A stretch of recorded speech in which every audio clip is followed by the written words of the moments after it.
ஒருமுறை அகத்திய முனிவரை வரமுனி தொந்தரவு செய்த காரணத்தினால் அவருக்கு எருமை தலையாக மாறட்டும் என்று சாபம் விடுகிறார். அந்த எருமை தலை கொண்டவனே மகிஷாசுரன் ஆவான். மகிஷாசுரன் தவம் புரிந்து பல சக்திகளை பெற்று மக்களை துன்புறுத்தத் தொடங்குகிறான்.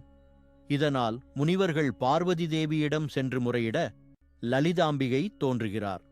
அந்த பெண் குழந்தை வெறும் 9 நாட்களில் முழுமையாக வளர்ந்து விடுகிறார். இதையே நவராத்திரியாக கொண்டாடுகிறார்கள். 10வது நாளில் மகிஷாசுரனை அழிக்கிறார். இந்த நாளையே தசரா பண்டிகையாக கொண்டாடுகிறார்கள். இத்திருவிழாவை காண ஆயிரக்கணக்கில் பக்தர்கள் குலசை முத்தாரம்மன் கோவிலில் கூடுவார்கள். மகிஷாசுரனை மகிஷாசுரமர்த்தினி அழிக்கும் நிகழ்வு அற்புதமாக அரங்கேற்றம் செய்யப்படுவது பக்தர்களை மெய்சிலிர்க்க வைக்கும்.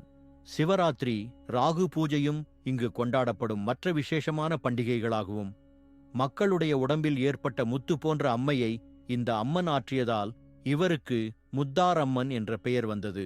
முத்தாரம்மனிடம் விரதமிருந்து வேண்டிக் கொண்டால் தொழுநோய் மற்றும் மனநல பிரச்சனைகள் குணமாகும் என்று நம்பப்படுகிறது.